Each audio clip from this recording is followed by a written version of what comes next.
The human seat was empty before I reached it. I noticed it the moment I walked into the grand convocation hall, late by 12 minutes because I had been buried in a Vorin transit dispute that refused to resolve itself, and seat 7 was empty. Not delayed, not temporarily vacant, just empty, in the way that something is empty when no one is coming. Ambassador Caroline Holt had represented the human delegation for 4 years.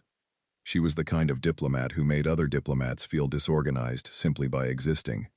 She arrived early to everything.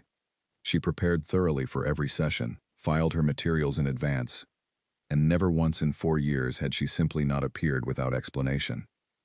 I checked the attendance board. No proxy filed, no notice of absence, no message flagged for the chair, nothing. My assistant S, a young Vorin who had been with my office for 2 cycles, glanced up from his notes when I leaned over, and told him quietly that the human delegation had not logged in. He looked at seat 7. He looked back at his notes. He said they would probably come. They did not come. The session ran 7 hours, and I could not concentrate on most of it. Somewhere in the 4th hour, during a water rights debate between 2 mid-tier species, Prowl of the Vorin delegation laughed and said the humans were staging something dramatic over a procedural outcome they disliked, that they would be back within 20 rotations once they had gotten whatever attention they were after. The comment landed well in the room. I did not laugh. I could not explain why, at the time. That was 43 standard rotations ago. No human diplomat returned to the hall after that day. No ambassador. No proxy. No junior staff member standing in for a superior. The human delegation vanished from the grand convocation hall the way a light goes out, and what remained was a clean placard, and a polished chair, and a blank space in the attendance record where a name used to be. After 3 rotations, the council's administrative office sent a formal inquiry. The response came from a man named Oliver Webb, 26 years old, working entry-level correspondence at the human delegation's staff office. His message was polite and precise, and told us nothing at all. The delegation was in an internal review period. They would be in touch about future scheduling. We sent another inquiry. Oliver Webb replied again with the same language in a different sequence. The 3rd inquiry received no reply. After that, silence. Prowl maintained his theory through all of this with the comfortable certainty of someone who has never been wrong about anything he paid close attention to. The humans were making a point. They would return. I remember thinking he was almost certainly right. I remember that moment of comfortable assumption very clearly now, because it is the kind of moment that stays with you when you understand what it cost. What started me looking was not suspicion. It was routine. 6 rotations after Caroline Holt's last session, I was clearing out my correspondence archive on a quiet afternoon, moving old files into long-term storage, the kind of administrative work you defer until nothing more urgent forces you to deal with it. I was sorting through a general council correspondence folder when I came across a document that had been sitting in my inbox, unopened, for 19 cycles. The sender was the Human Advisory Office. The subject line read, "Proposal for Revised Emergency Response Protocols." Below it, in the contextual notes field, were 5 words that stopped me completely. 4th submission of this proposal. The 4th. I opened it. 42 pages of thorough, specific, carefully organized analysis. It described in precise detail the gaps in the Council's current emergency response framework. It cited 17 different situations across the previous 3 cycles where those gaps had produced slow or insufficient responses to real crises. It proposed a revision plan with cost estimates, timelines, and a phased schedule designed around the Council's existing resource constraints. It was, by any reasonable standard, excellent work. I went to the Council's voting records. The proposal had been tabled at each of its 4 submissions, not debated and rejected on its merits, not considered and found insufficient. Tabled, each time, with a procedural note saying it would be returned to in a future session. There was no record of it ever being returned to. I sat at my desk for a while after reading that. Then I started looking for other things the humans had submitted. This took S and me 5 full working days. The Council's archive system is an inheritance from several generations of administrators who each organize things differently, and navigating it requires specific access credentials, produces search results in an order that appears random, and occasionally cannot find documents that clearly exist because other documents reference them. We worked through it carefully and completely. What we found changed the shape of everything I thought I understood. 412 formal submissions from the human delegation across 30 cycles of archived records. I verified that number 3 times. 412. Proposals, technical assessments, formal warnings, budget requests, framework drafts, and policy recommendations in every submission category the Council's process provided for, filed continuously and persistently for 3 decades. There were proposals for updated infrastructure maintenance scheduling, 12 technical reports on the condition of the Galactic Communications Relay Network in the outer sectors, filed over 9 cycles, each one more urgent in its language than the one before it. A comprehensive proposal for a shared emergency medical supply network that would have cut crisis response times by an estimated 40%, submitted in Cycle 14, tabled, resubmitted in Cycle 17, tabled again, and then abandoned in the records. Formal requests regarding the Kreth sovereignty's border movements, filed first as 6, then growing over 12 cycles to 17 total submissions. The most recent sent 2 cycles before Caroline Holt's final session. 17 requests about the Kreth, across 12 cycles, not one resulting in a formal council review. At the end of the 5th day, S found a memo in a misfiled folder, 2 pages, addressed to the council chair's office, sent 2 cycles before Caroline Holt's last session. It described the council's structural failures by name and by proposal number. It said the delegation had used every mechanism available to them over many cycles without receiving substantive engagement on any of it. It requested a formal meeting with the chair to discuss a path forward. It said the window for reform remained open but was narrowing. Below the formal text, below Caroline Holt's signature, in a slightly smaller typeface, was one additional line. It read like something she had added at the very last moment before sending, because she was a person who still believed the right words might reach someone. It said, "We are not leaving because we gave up on this institution. We are leaving because we can no longer pretend that staying is the same thing as being heard." I found no record of a response to that memo, no acknowledgement in the chair's correspondence log, no note in any file indicating anyone had read it. The last document we found in our search was a single-page list, filed under a budget archive heading so plain that S had almost scrolled past it. It was headed Internal Infrastructure Review, Human Advisory Contribution. It contained 47 items. Each one described a council program, system, or piece of operational infrastructure that the human delegation had been actively contributing to. Funding, technical staffing, logistics coordination, maintenance support, direct service provision. I read that list to the end. Then I read it again. Some items I recognized immediately. Several I had to look up. A few I had not previously known existed. By the end of the second reading, I understood what the empty chair in the Grand Convocation Hall actually was. Not a protest, not a political performance. The final result of a very long and very patient process of trying to be heard through every available formal mechanism, none of which had produced a response, ending with the only action left available, which was to stop compensating, through quiet and unacknowledged labor, for the failures that the formal mechanisms had never addressed. The bill was coming. I could feel it before I knew what it would contain. I want to be specific about what those 5 days of searching felt like, because I think that specificity matters to the account. It was not dramatic. It was not the kind of discovery that announces itself.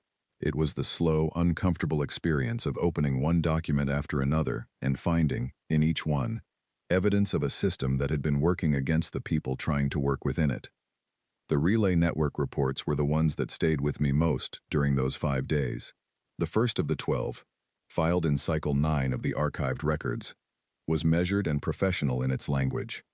It described degradation patterns in sectors 4 through 11, provided comparative data from prior cycles, and recommended a maintenance review within 2 cycle periods. The language was the language of a technical report that expects to be read and acted upon. The 12th report, filed in Cycle 18, was different. Not in its conclusions, which were the same conclusions amplified by 9 additional cycles of development, but in its tone. It was still professional. But it was professional in the way that someone is professional when they have decided that professionalism is all they have left, that the substance has been exhausted through repetition, and that the only remaining option is to keep the form correct in case someone finally reads it. I read the 12 reports in sequence and watched that shift happen across 9 cycles of technical documentation. It was one of the more quietly distressing things I have read in my professional life. The Creth warnings had a different character. They were not technical in the same way.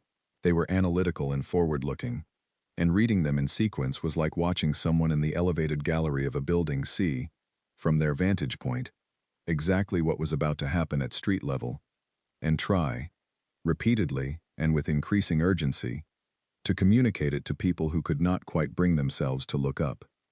The first submission regarding the Creth described observed movement patterns and stated that they were consistent with preliminary positioning in preparation for territorial pressure testing.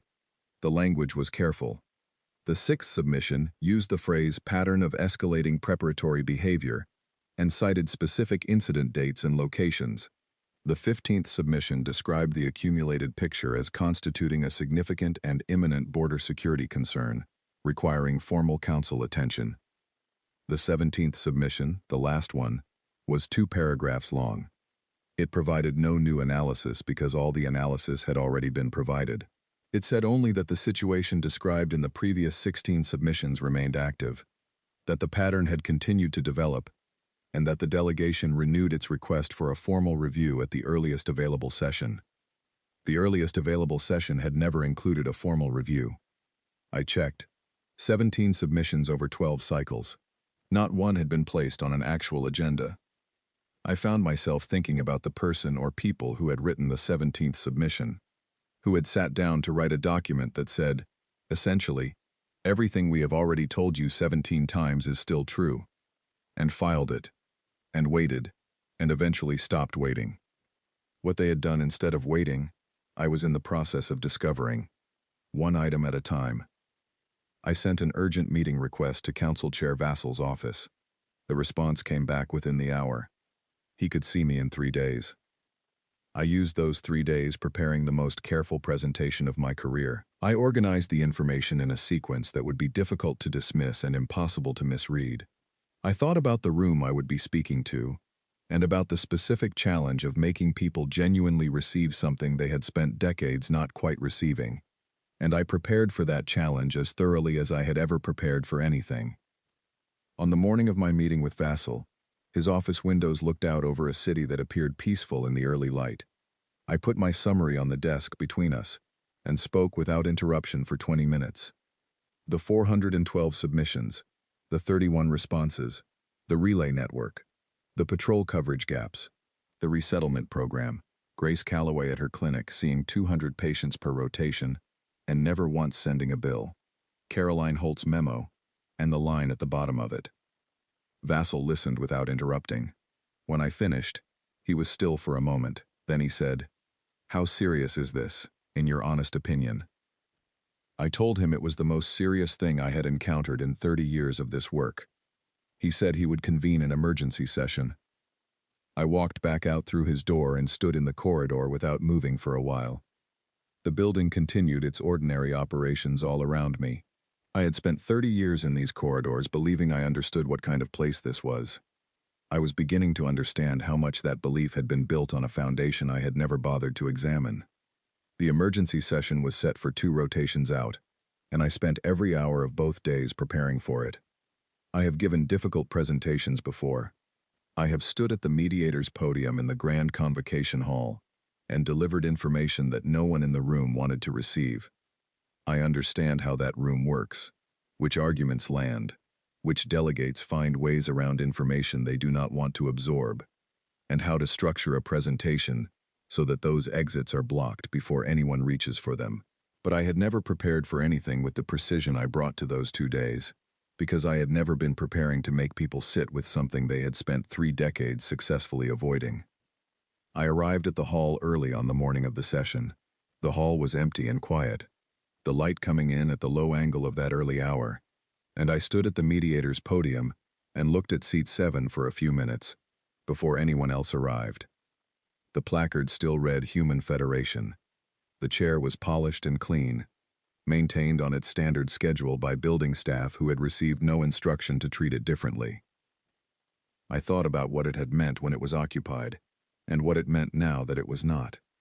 The delegates arrived and took their positions. Prahl produced his reading device within minutes of sitting down, which was his signal that he intended to keep the session at arm's length. Yeren, the Polari ambassador, sat with her hands folded, and her expression arranged into careful attention.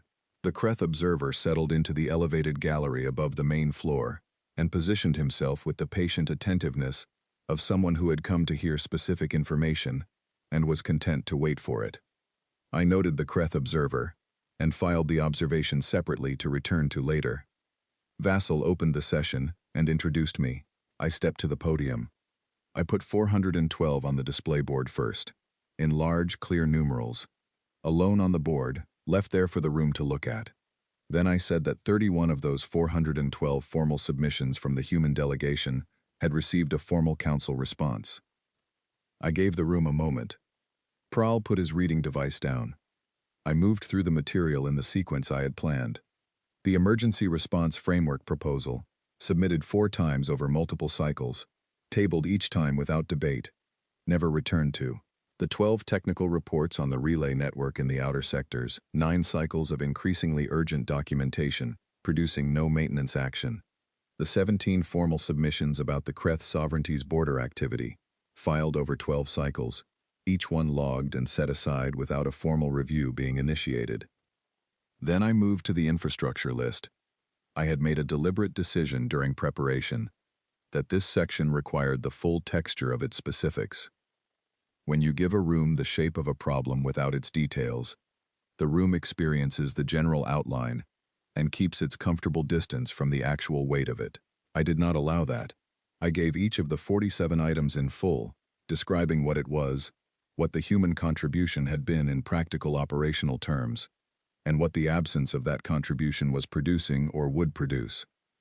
The Communications Relay Support Framework for Sectors 4 through 11, 20 cycles of human technical staffing and operational maintenance, documented only as a single line in a budget filing submitted by a technical officer named Peter Doyle, described as a collaborative arrangement under a cooperation agreement that had expired 14 cycles ago and had never been renewed. The relay nodes in those sectors were degrading. Engineering estimates placed significant multi-node failure within 60 rotations at the current trajectory. The Outer Rim patrol coverage. The Council maintained an official patrol schedule for the border sectors. The schedule appeared adequate in the documentation. It accounted for approximately 40% of the patrol activity that was actually occurring. The remaining 60% had been provided by human vessels under a standing military authorization, without formal agreement, without announcement, for 12 cycles.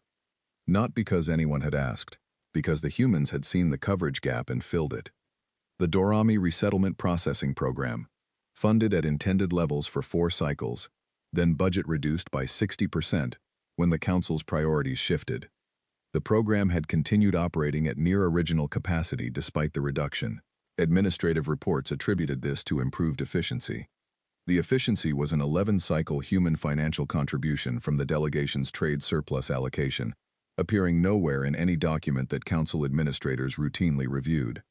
I paused between items throughout the presentation, not for dramatic effect, to prevent the information from flowing past the room as a continuous stream that could be survived by not fully stopping on any single piece of it. Then I came to item 47. A human medical officer named Grace Calloway, stationed at a Council relief post in the Dorami Resettlement Zone. Formal designation, Liaison Observer. Actual work, documented in the post's own administrative records over 8 cycles. Direct medical care to approximately 200 patients per rotation, because the Council's own medical staffing at that post had never reached the levels its operational guidelines required, and the people who needed care were there, and she was there. and the work therefore needed doing. No bill submitted, no reports filed that would have surfaced what she was doing to anyone reviewing things from the council's end.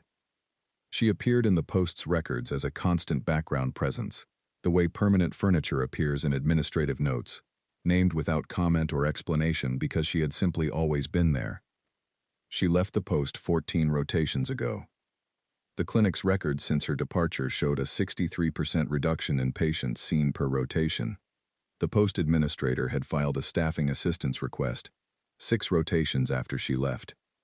The request was logged in the council's medical bureau. Its status was pending review. I looked around the room and said, the humans did not do these things to create leverage.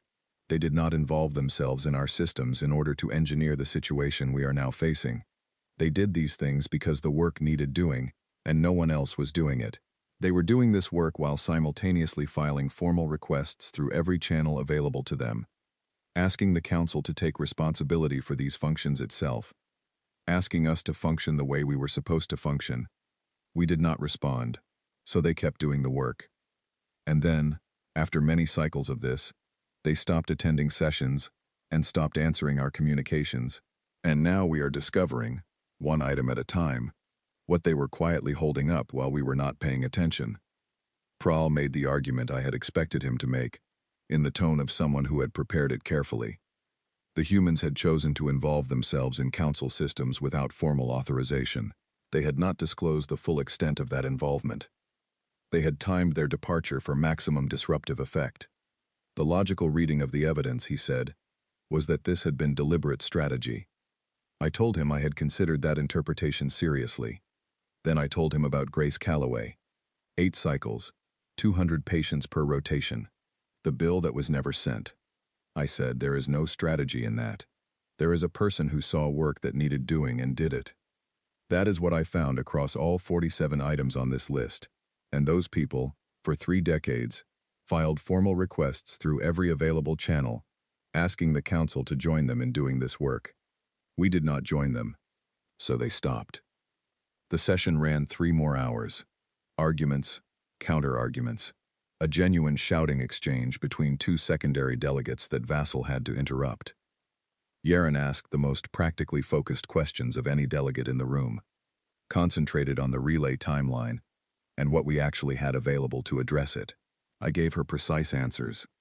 At the close of the session, Vassal called for a formal response committee and asked me to chair it.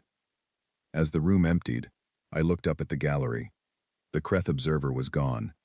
He had left quietly at some point during the latter portion of the session. He had been present when I described the relay vulnerabilities. He had been present when I laid out the patrol coverage gaps.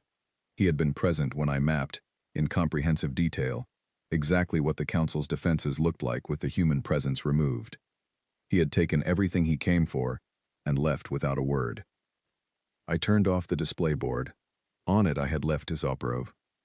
The walk from the Grand Convocation Hall back to my office after the emergency session took longer than it should have, not because of distance but because I stopped twice in corridors without being sure why I had stopped. The second time, outside the Document Services office on the 3rd floor of the administrative wing, I stood for a moment and looked at the notation above the door that said, Council Archive Access, and thought about 47 items, and the list they had come from, and what it meant that the list had been filed 11 cycles ago and had never been reviewed by the Council's own infrastructure office in all the time since. It was filed correctly. It was properly categorized. It sat in an archive that was accessible to anyone with standard administrative credentials, under a heading that was clear enough once you knew to look for it.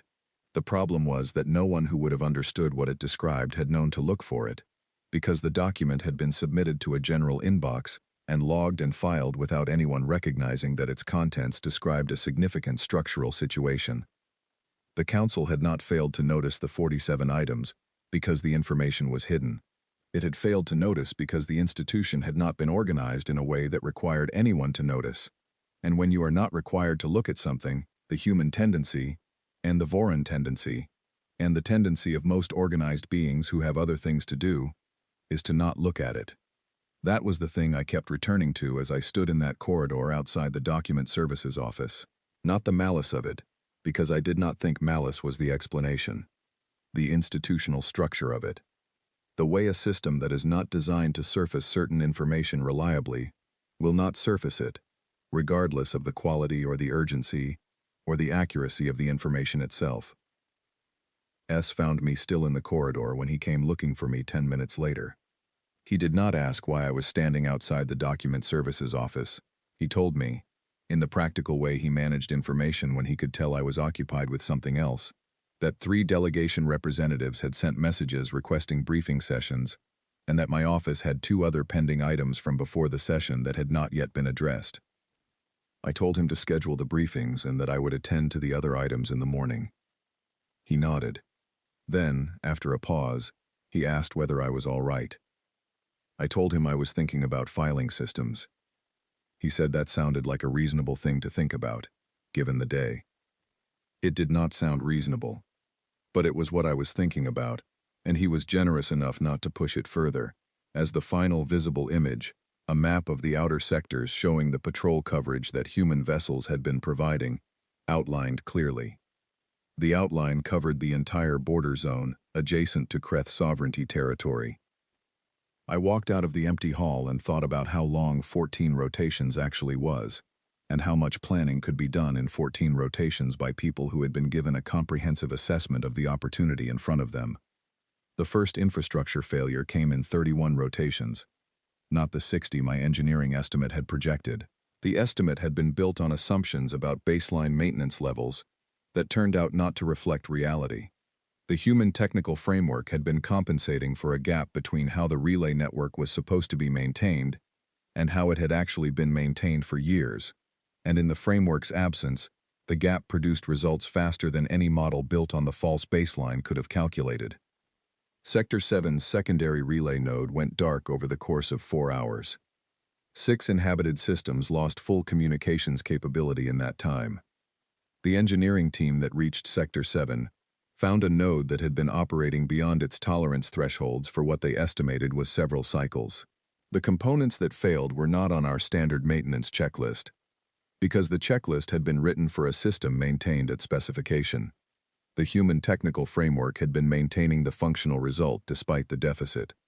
With the framework gone, the deficit became real, in the way deficits become real, when they can no longer be compensated for. The repair was manageable. That was not the problem. 23 other nodes existed in varying degrees of the same condition. We had known this as an abstract fact since my presentation. We knew it now in the concrete, specific, immediate way that comes when something is actively failing while the response team is still assembling. 3 rotations later, the Kreth Sovereignty sent 3 vessels into the Narration corridor. The Narration corridor was contested space managed for 40 years through an informal arrangement sustained by consistent patrol presence from both sides. Every proposal to formalize this arrangement had been tabled.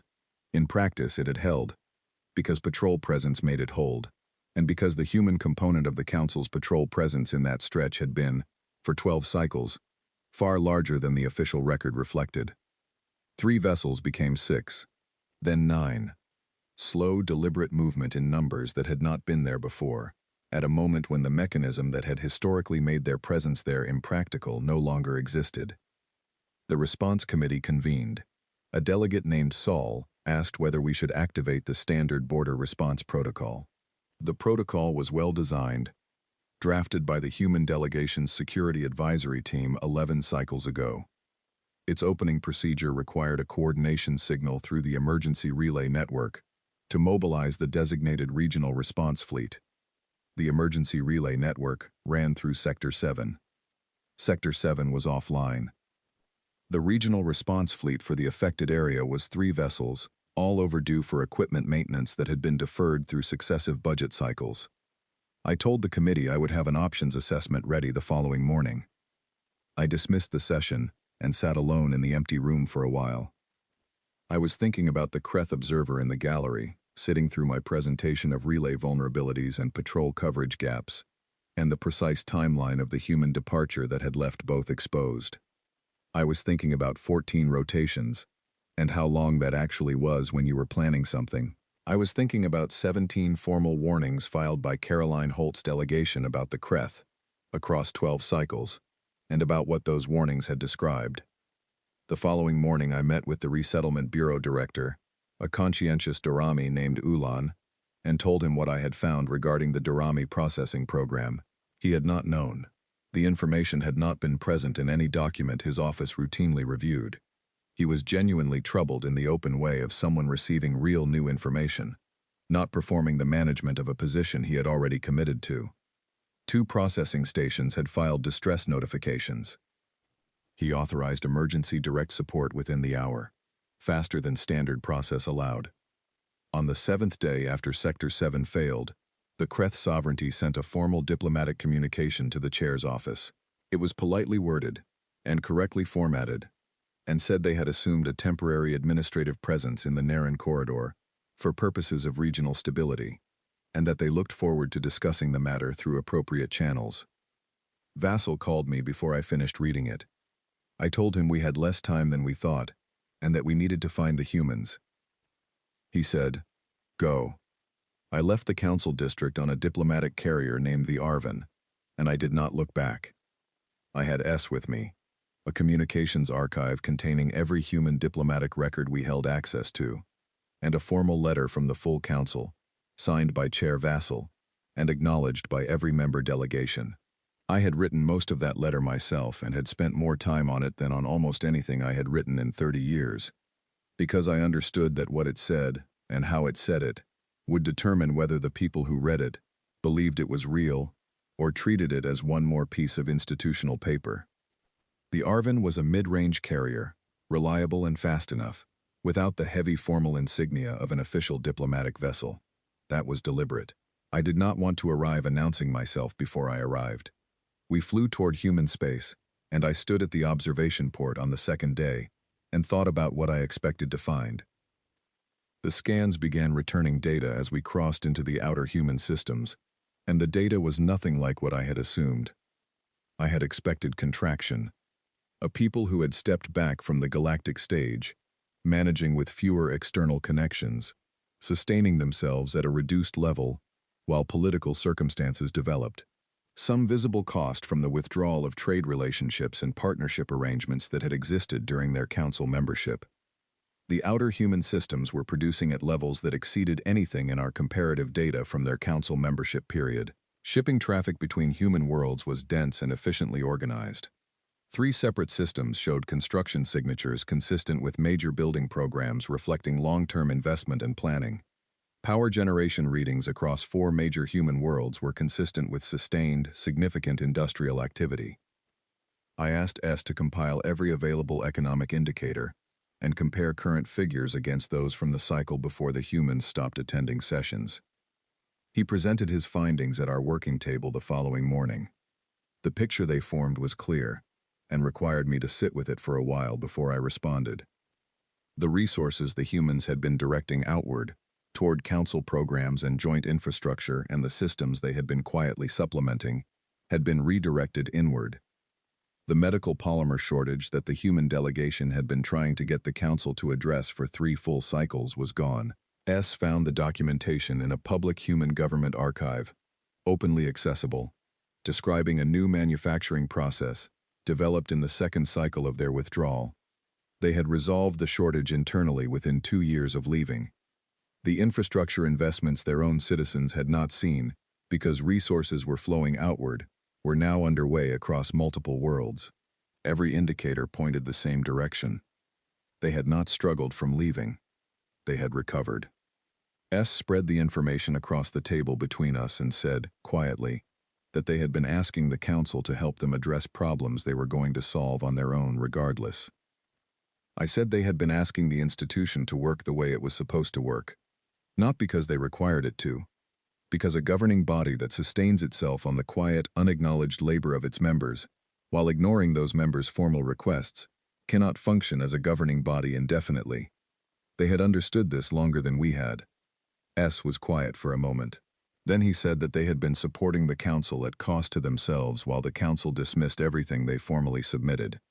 I said yes.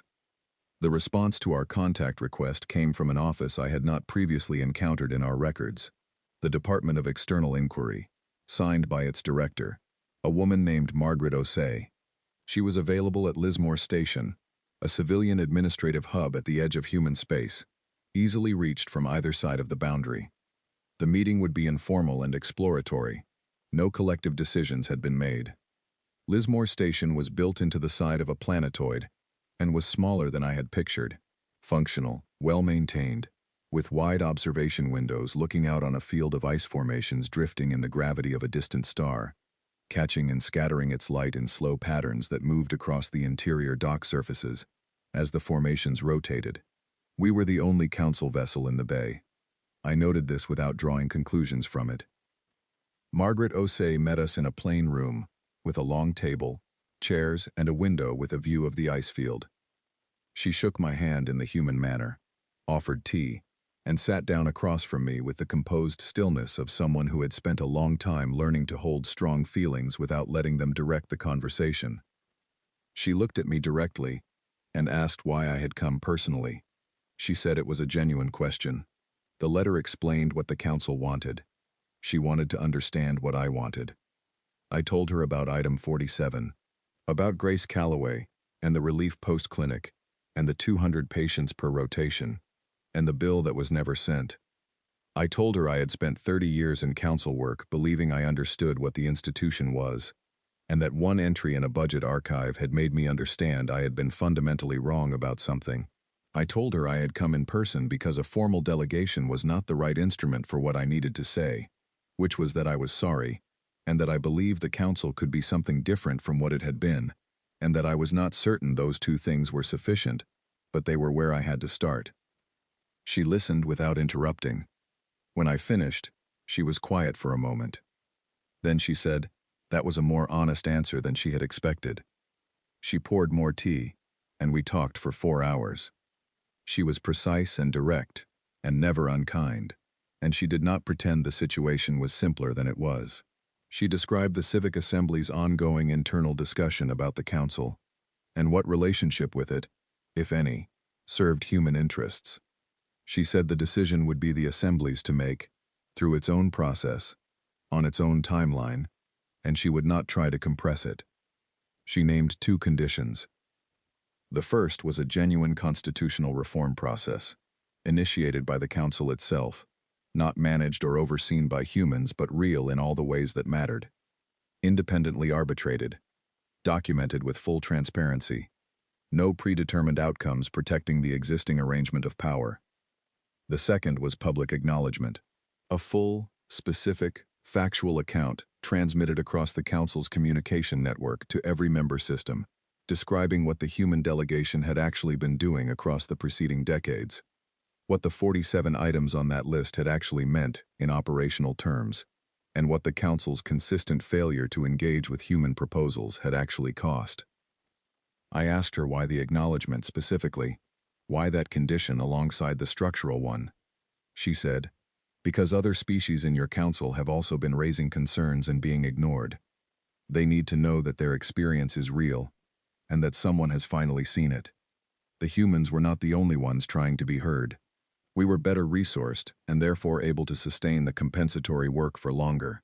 But we were not unique in being dismissed. Your council needs to understand that clearly. That was larger than I had anticipated and entirely right. I asked whether, if both conditions were met, humanity would consider returning to full membership. She said she could not answer that on behalf of the Assembly, but she said they had not stopped caring about what happened in the galaxy they lived in, and that caring about something and permanently turning away from it were 2 different things. She said they would stabilize the immediate situation, the Narration corridor, the relay network, the processing stations. Once, not as leverage and not as a transaction, but because living beings were at risk, and the Kreth moving through the Narration corridor was a problem for everyone, including humans. But if the council used that assistance to buy time and return to the previous arrangement rather than genuinely reform, then whatever they did in the near term would be the last contribution they made, not from anger, from the understanding that nothing would have changed, and there was no value in acting as though it had. At the door, as S and I were leaving, she paused. She said Grace Calloway had heard about this meeting and had asked about it. She said she hoped things improved. I did not produce adequate words. so I said nothing, and I think that was the right choice. I walked back through the docking bay and stood at the observation port of the Arvin for a long time, watching the ice formations drift in the light of the distant star, before I asked Doss to take us home. The journey to Lismore Station gave me more time to think than I had had in the weeks prior, and I used it in ways that were not always immediately productive but were, I believe, necessary. I thought about Oliver Webb, the 26-year-old who had written the careful, uninformative responses to our inquiries. I had looked him up when his name first appeared in the correspondence, and found a recent graduate in an entry-level position, the kind of role that handles routine correspondence, so that people with substantive work can focus on it. When the human delegation decided to leave, someone had made a deliberate choice about how to handle the incoming inquiries from the council. The choice they made was to route them to Oliver Webb, not to a senior policy officer, not to anyone whose presence in the correspondence would signal that the response was important, to a young man with polite language that said nothing, deployed precisely and repeatedly. I had read this choice, in the early weeks, as evidence of dismissiveness. The council is asking serious questions and you send an entry-level staffer's form reply. But on the Arvin, flying toward Lismore Station, I understood it differently. The human delegation had spent 4 years with Caroline Holt, filing formal submissions and formal warnings through every available channel. None of those submissions had been acknowledged in any substantive way. The institutional message, delivered consistently across dozens of interactions over many cycles, was that the quality and substance of what the humans sent did not matter, because it was not going to be read or acted upon regardless of who sent it, or how carefully it was composed. Oliver Webb was the delegation's institutional answer to that institutional message. If what you send does not matter, then who sends what you send does not matter either. It was not dismissiveness. It was a mirror held up at arm's length. I needed to sit with that interpretation for a while before I could think clearly about what came next. What came next was Lismore Station, and Margaret O'Say and the 4-hour conversation I have already described. But what I have not described is the way the conversation settled into my understanding on the return journey, as I reread my notes in the cabin of the Arvin, with the outer sectors moving past the observation port, in the slow way of deep space. The conversation had been honest, in ways that formal diplomatic conversations are not usually honest, and what it had been honest about was not just the 2 conditions or the Assembly's deliberations, or the specific terms of the stabilization offer. It had been honest about what the situation had cost. Margaret O'Say had not said anything melodramatic. She was not a person who expressed things melodramatically, but in the specific, precise language she had used to describe the human population's relationship to the council question, in the description of the voices within the Assembly that wanted permanent separation, and the voices that wanted some form of renewed engagement, and the difficulty of holding those 2 positions in the same deliberative process, there was a weight that I recognized as the weight of real cost. They had been hurt by this. Not injured in a way that needed to be performed or presented. Hurt in the ordinary, private way of people who believed in something, and found that the something did not believe in them the same way, and then had to decide what to do with that discovery. The fact that they had decided to offer the stabilization assistance anyway, the fact that Margaret O'Say had said they had not stopped caring about the galaxy they lived in, carried a different weight in the context of that cost than it would have carried without it. I wrote in my notes on the 2nd day of the return journey that the council had been given something it had not earned, and that the question of whether it would earn it going forward was the most important open question in the next several months of my professional life. S, working on his own summary at the other end of the cabin table, looked up once while I was writing that and did not say anything. He had the quality, which I had come to value, of understanding when something did not require a response. On the return journey, 3 days, I wrote careful notes about everything Margaret O'Say had said and everything the scans of the human systems had shown. I wanted the record precise.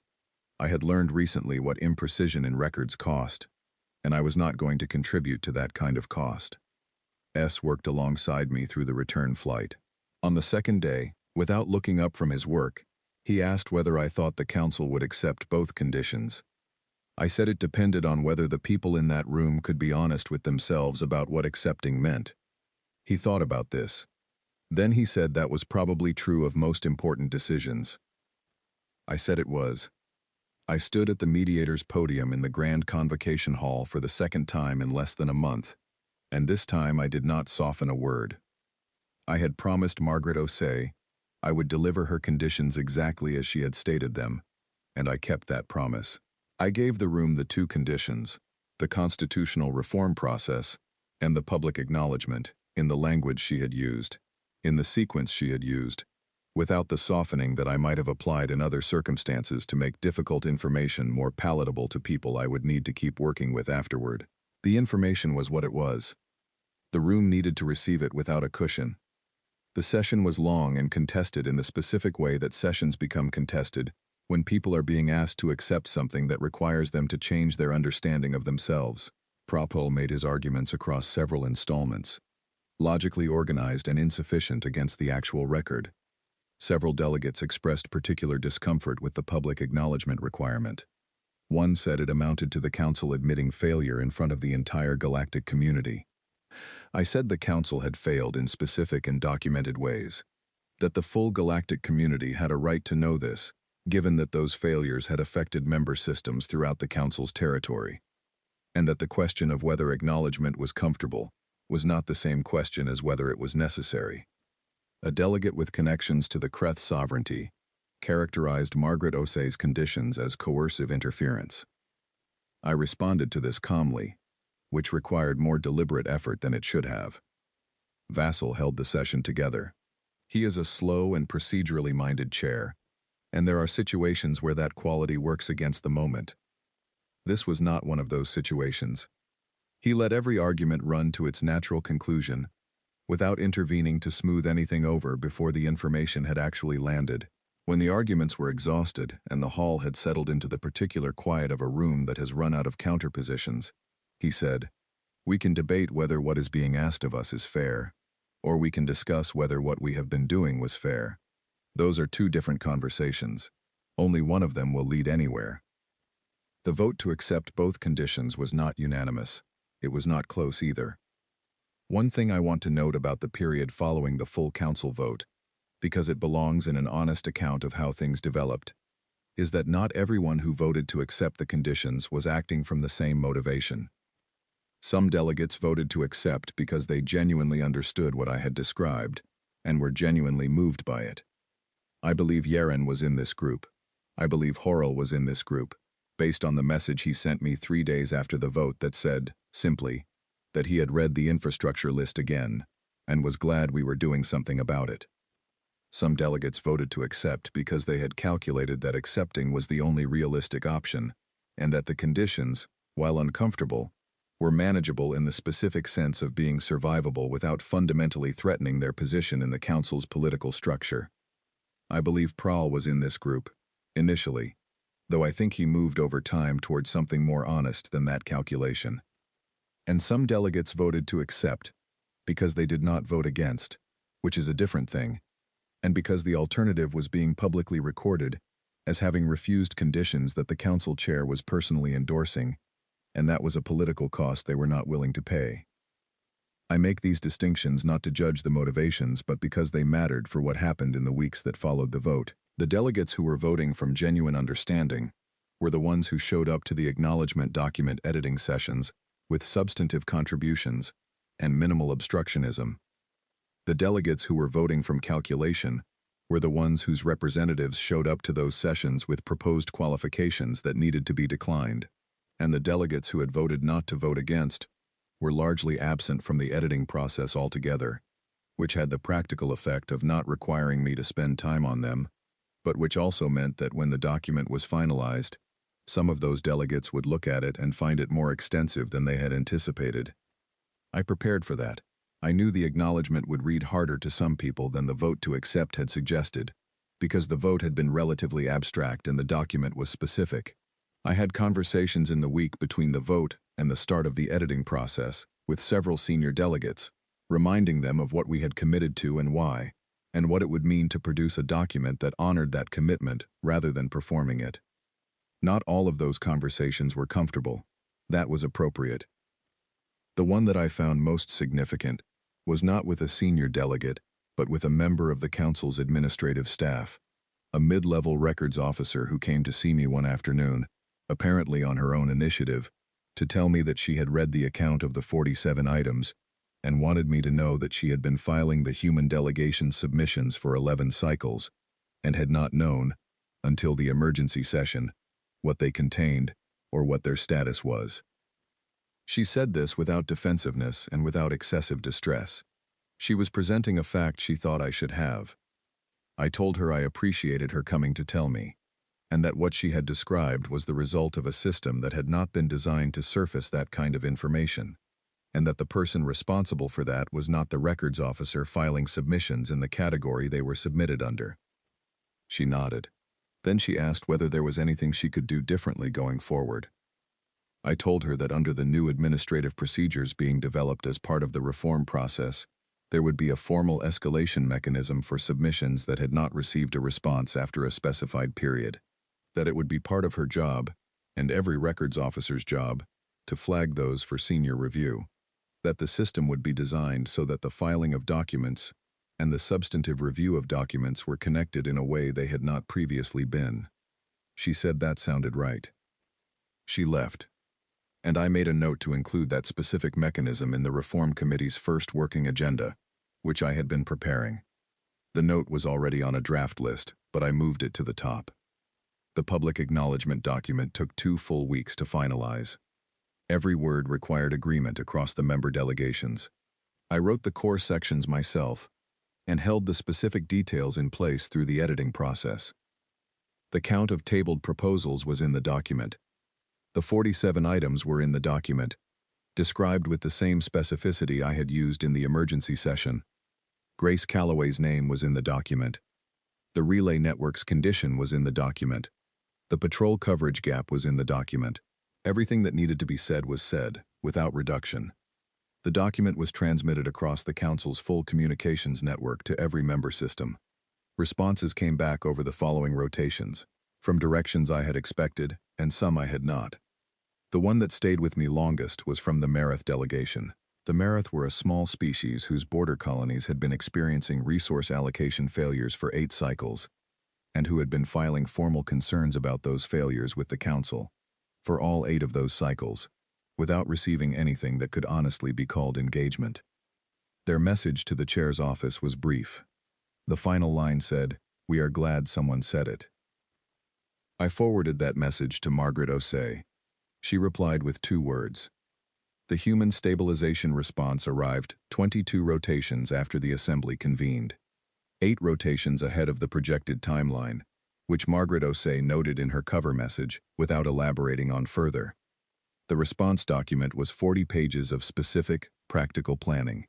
It described exactly what assistance would be provided to the relay network, to the Narration corridor situation, and to the processing stations, along with comprehensive information transfer protocols for each area, so that the Council's own teams would be equipped to maintain these systems going forward. I want to be honest about something that happened in the weeks between the vote and Margaret Osei's stabilization response arriving, which I have not yet described fully. There was a period of approximately 10 days, during which the situation in the Narration corridor was deteriorating, and the relay repair schedule was running behind initial projections, and the processing stations were still operating below capacity. And during those 10 days I did not know whether the Council had done enough. Not whether we had done the right things in principle. I believed we had. I believed the vote and the acknowledgement and the reform process were the right response. What I did not know was whether we had done them in time. The Kreth had 14 vessels in the Narration corridor by the 9th day. The patrol fleet we had available was 3 vessels in a corridor that had historically required a substantially larger presence to maintain its neutral status. I was receiving daily situation reports from the Security Coordination Office, and each one described the Kreth vessels as maintaining position and not engaging in any overtly aggressive activity, and each one also described the pressure of 14 vessels in a contested passage as a situation that was sustainable for a limited time at most. On the 9th day, I received a message from Vassal, asking for my honest assessment of the timeline if the human stabilization response was delayed or did not come at all. I wrote a response that I did not send immediately. I wrote it, read it, and then sat with it for a while. The response was honest, and the honesty of it was difficult. Without the human assistance offer, the relay network would remain degraded for at least another 6 months. Without the relay network, the security response protocols for the Narration corridor situation were severely compromised. Without functional security protocols, the Kreth's position in the corridor would become increasingly difficult to address through standard council mechanisms. The processing stations would continue to degrade. 2 of the other items on the 47 list that I had not yet fully addressed would likely reach critical status within 40 rotations. The honest assessment was that the council had made the right decision, and that the right decision might not have arrived in time to prevent significant harm. I sent the assessment. Vassal replied that he understood and asked me to continue the work. That was on the 9th day. On the 12th day, the human stabilization response arrived, 22 rotations ahead of schedule, because the assembly had moved faster than the projected timeline, because whatever internal discussion had been underway had reached its conclusion sooner than Margaret Osei had expected. I was in my office when S brought me the notification. He put it on my desk without a word, and I read it, and then I read it again. 40 pages. Specific. Complete. Including the information transfer protocols. I sent a message to Vassal. I sent a message to the Security Coordination Office. I sent a message to Dre's engineering team with the relevant sections of the relay documentation attached. Then I sat at my desk for a while and thought about what it meant that it had arrived. Not just that it would help, though it would, but what it meant that people who had left, who had every reason to let the council experience the full consequences of what it had been doing, had nonetheless chosen to come back in this limited way, because living beings were at risk. Margaret Osei had said it at Lismore Station. They had not stopped caring about the galaxy they lived in. I believed her when she said it. I believed it more, and differently, on the 12th day. The Narration corridor resolved in 4 rotations. Human vessels appeared in the corridor in numbers, and with an organizational precision that communicated everything necessary, without requiring any formal statement. The Kreth Sovereignty's fleet, which had grown to 14 vessels by that point, withdrew in good order over the following rotation. No exchange of communications between the 2 sides was required. No formal engagement, no announced terms. The corridor returned to neutral status and held there. I wrote in my personal records that evening that I had spent 30 years in council work and had never seen a security situation resolve with that combination of speed and economy. I had never seen it because I had spent those 30 years looking at the architecture of formal diplomatic process and not at the underlying practical reality those processes were supposed to serve. The week after the vote to accept both conditions was one of the most technically demanding weeks I had experienced in council work, because accepting the conditions was the easy part, and everything that followed the acceptance was not easy. The public acknowledgement document was the immediate challenge, because the timeline for it was short, and the requirement for complete consensus across the member delegations was real and non-negotiable. I had written the core sections quickly because I had been living with the material for weeks and knew exactly what needed to be said. The challenge was the editing process, which required sitting in a series of meetings with delegation representatives, who each had their own concerns about specific language and who needed to be persuaded, one by one, that the specific concern they were raising was either already addressed or was a concern that the acknowledgement could not accommodate without undermining its honesty. Prowl's delegation proposed, 3 times across 2 days of editing sessions, language that would have introduced qualifications into the description of the council's failures that I believed would have changed the meaning of the document in ways that were not acceptable. I declined each proposal and explained each time why I was declining it. On the 3rd occasion, Prowl looked at me across the editing table for a moment before he spoke. He said, "You understand that this document is going to be read by species that have members who sit in this council, and that what it says about the council's record is going to affect how those species think about their participation here." I said that I understood that, and that it was precisely why the document needed to be accurate and complete. He was quiet for a moment. Then he said that he was not arguing for inaccuracy. He said he was trying to understand whether the document I was proposing was designed to create genuine change or to produce a record of accountability that satisfied an external demand without producing anything structural. It was a fair question. It was the sharpest question Prahl had asked me in the entire preceding period, and I told him so. I told him that the acknowledgement was one of two conditions, not the only one, that the structural change was the constitutional reform process, which was the other condition and which was already being planned. That the acknowledgement was not a substitute for structural change, but a prerequisite for it, because you cannot change something you have not agreed to look at directly, and that the Marath and the other species who had been trying to raise concerns through formal channels for years deserved to have someone say, publicly and specifically, that what they had experienced had been real, and that the Council understood what it had produced. Prahl was quiet again for longer this time. Then he said that he did not object to the document in principle, that he had concerns about implementation that he wanted to raise through the appropriate committee structure, and he withdrew the third proposed qualification without further argument. I found that exchange more significant, in retrospect, than it felt at the time.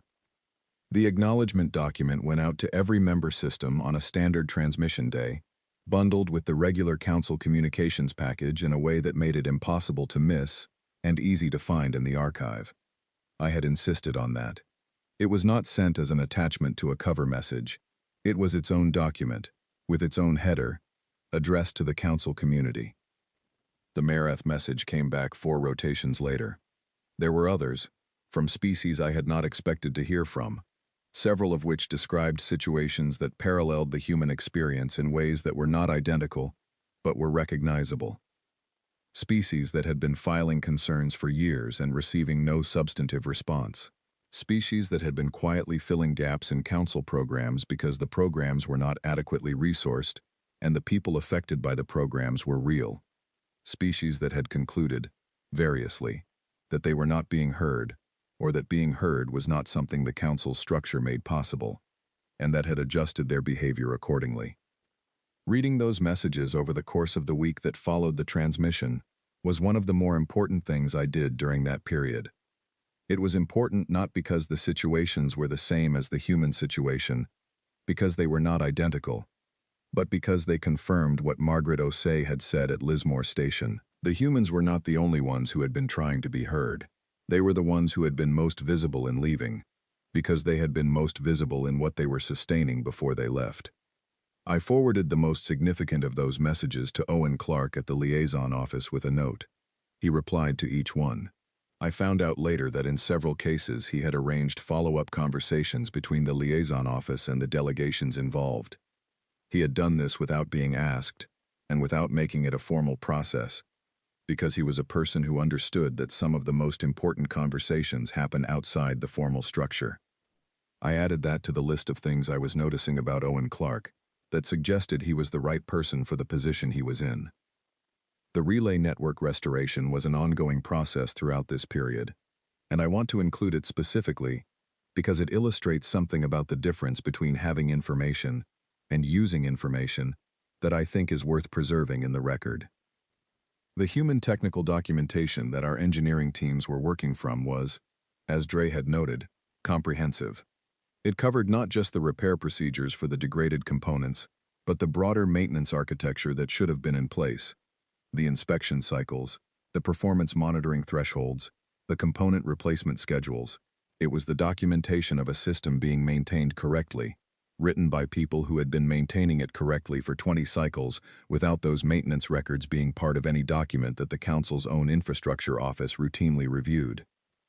Working from that documentation, Dre's teams repaired not just what had failed, but what was on the verge of failing, and in doing so discovered, in nodes that had not yet produced alerts, degradation patterns at early stages that would have become failures within the next several cycles. They addressed those as well. By the time the schedule was complete, they had done significantly more work than the initial assessment had suggested would be needed.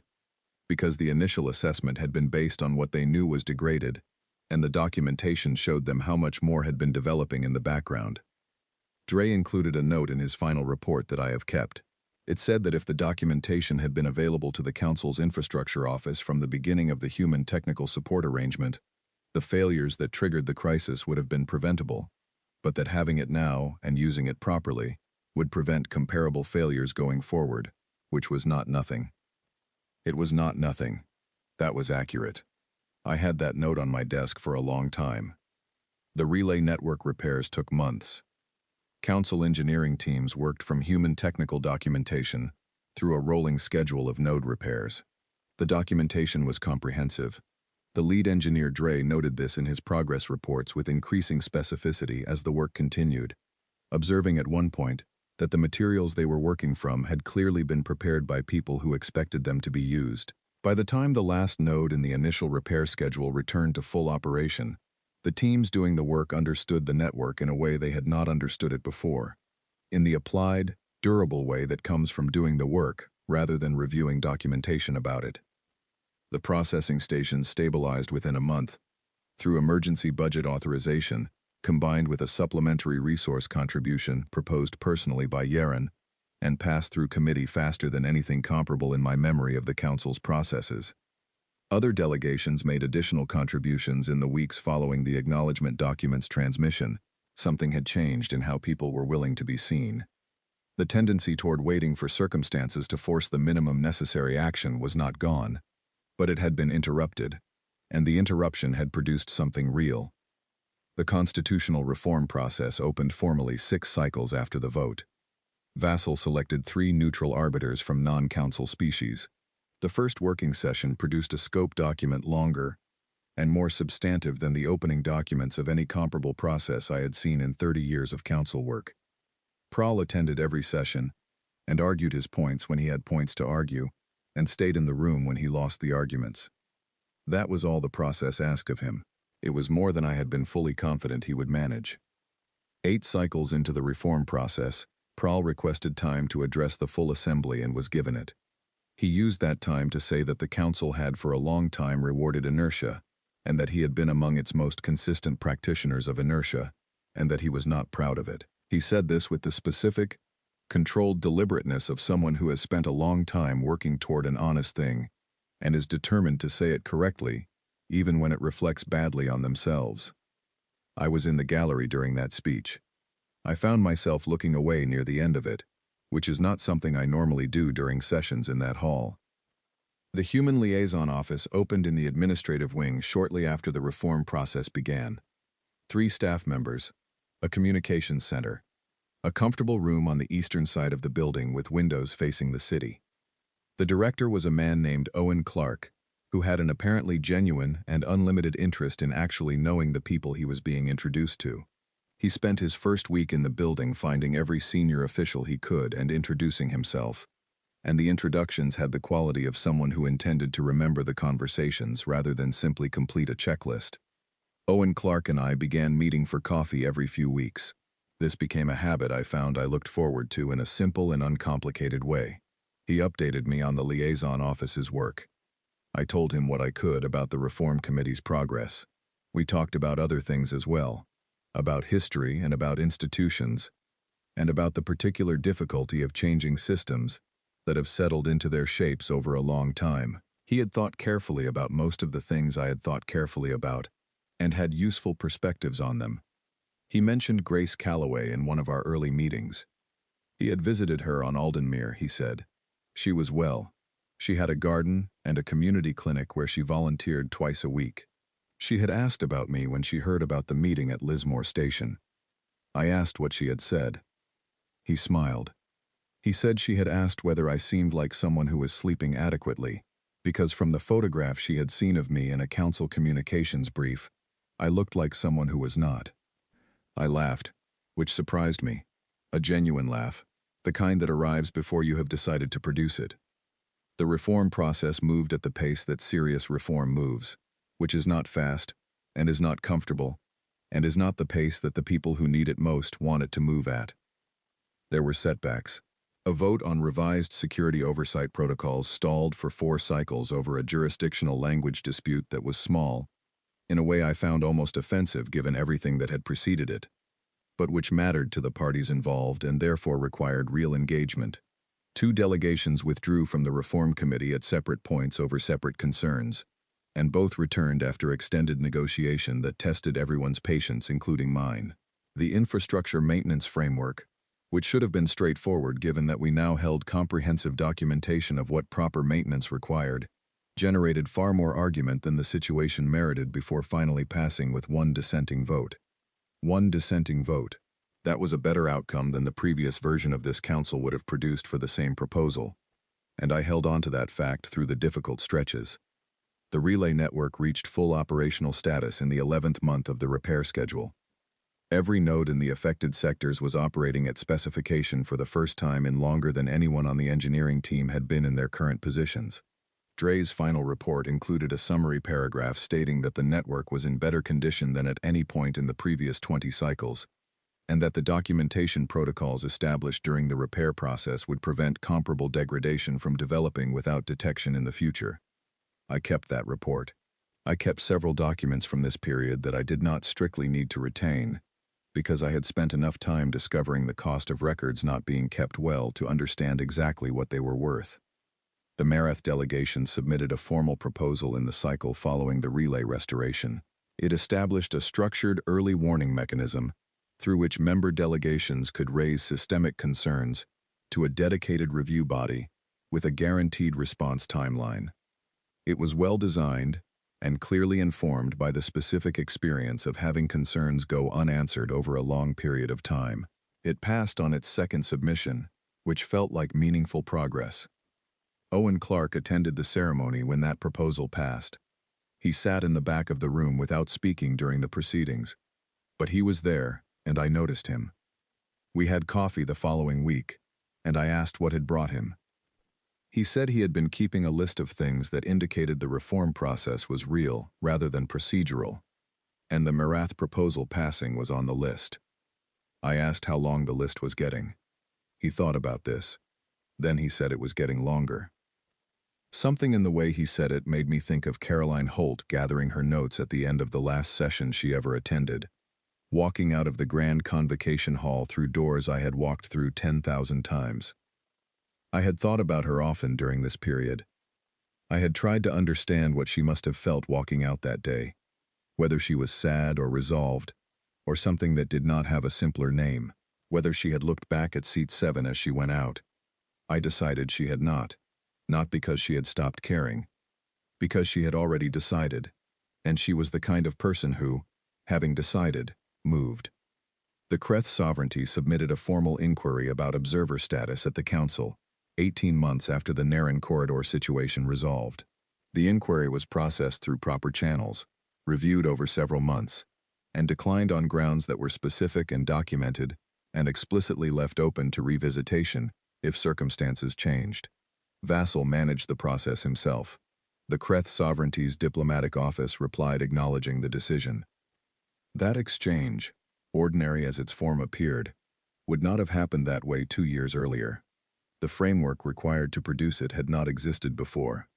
I noted this in the documentation I was beginning to prepare for my successor, because I wanted the record to contain not only the failures and what they had cost, but also the specific, granular evidence that something was actually changing. My final year as senior mediator was busy with work that felt qualitatively different from the busyness of the previous 30 years. Not the volume, the direction. Things were moving towards something rather than producing the same landscape in each successive cycle, and the difference between those two kinds of movement is significant and not always easy to sustain.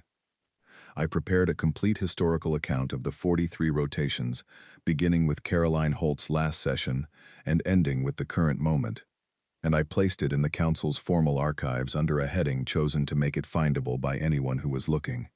I wrote it in the specific, detailed way of a person who wants a record to last and to be genuinely usable by the people who read it after them. I put Grace Calloway's name in that document. I put Oliver Webb's name in it, the 26-year-old who had written the careful, uninformative messages while the situation developed around him, and whose name deserved to be in the record for that reason. I put the number 412 in it, and the number 31, and I wrote about the gap between them in the way it deserved to be written about, which is with full and specific understanding of what that gap had produced. I put Caroline Holt's final line in the document. I included it in full, without reduction, in the document that would sit in the Council's formal archive alongside the session records and the infrastructure assessments and the engineering reports and everything else from this period. We are not leaving because we gave up on this institution. We are leaving because we can no longer pretend that staying is the same thing as being heard. The document was long. I did not shorten it. On the morning of my last day, I did one final thing before I went to the Grand Convocation Hall. I went to the Council's record archive, and I looked up the entry for the human delegation's 47th item, the item about Grace Calloway. I found it in the same misfiled folder where S had found it months before, still sitting under the same budget heading, still attached to the same internal review document. The entry had been accessed 11 times since I had discovered it, which meant that the people who had been working on the acknowledgement document and the Reform Committee's background research had found it as well. 11 accesses in several months for a document that had sat untouched for 11 cycles. I closed the archive and walked to the hall. I had been thinking, during the final weeks, about what it meant to hand this work to someone else. My successor was capable and thorough, and had been briefed fully on everything that had happened and everything that was underway.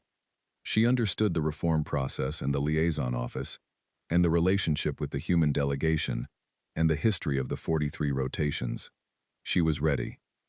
What I could not give her was the specific quality of having been in the room when the emergency session happened, of having stood at the mediator's podium and watched Prahl put down his reading device, of having sat at the small table in Lismore Station while Margaret O'Say described the internal assembly discussions with the kind of honesty that required something from the person receiving it, of having read the Meredith message and understood, in a way that the words themselves did not fully contain, what it had meant to the people who sent it to have someone finally say it. Those things lived in a person's understanding in a different way than they lived in a document, and no document I could write would transfer them. The best I could do was write clearly enough that the document was useful to someone who had not been there, and I believed I had done that. What the document could not do, the account of this period and the lessons it contained, and the reforms that were underway, was guarantee that the lessons would be retained. Institutions have short memories.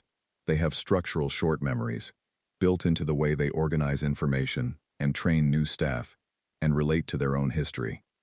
A lesson learned at significant cost can become, within a generation of personnel turnover, a fact about the past that is acknowledged without being understood. I had written the account the way I wrote it because I wanted to make that as difficult as possible. I had been as specific as I could be. I had used names and numbers and dates. I had described item 47 in full, and had included Grace Calloway's specific patient numbers and the specific status of the assistance request that had been pending review when I found it. I had included Caroline Holt's final line, because it was the kind of sentence that is hard to read quickly and move past, that requires you to stop on it, and stopping on it was what I needed future readers to do. I do not know whether it will be sufficient. I know it is what I was able to do, and that it was done carefully, and that the record exists in a place where it can be found. That is what the work allowed. Owen Clark had coffee ready when I stopped by the liaison office on my way out of the building. He had known it was my last day, and had made the coffee and set it on the table by his window without making anything of it, which was characteristic of him. I sat with him for 20 minutes and we talked about small things, about the city outside the window and about a history volume we had both been reading, and about the ice formations at Lismore Station, which I had described to him once, and which he said he intended to see when he next made the journey to human space. At the door, I thanked him. He said there was nothing to thank him for. I said there was quite a lot to thank him for, actually, but that I would leave the complete list for another time. He smiled and said he would hold me to that. I walked out through the eastern door of the administrative wing, into the bright morning, carrying nothing but the notebook I always carried, and the knowledge that the work was continuing without me, in the hands of people who understood what it was for. On my last day as senior mediator, I arrived at the Grand Convocation Hall before anyone else. The morning light came in through the high windows at the angle it takes in the earliest part of the day, low and long, and slightly golden, crossing the floor and the rows of empty seats in the way it had crossed them every morning I had worked in this building for 30 years. The hall was empty, and the quiet had the quality of a space that has held many different things and is in the process of being something new. Seat 7 had a new placard. It said Observer, in the same clean typography as all the other placards, because the Human Liaison Office had submitted a formal administrative request for the change, and the change had been made through proper process. I had signed the approval myself, and when I had signed it, I thought I would feel the change as something lost, a diminishment, a record of absence where there had been presence. Standing in the empty hall looking at the placard, I did not feel that. What I felt was harder to name, but had to do with honesty.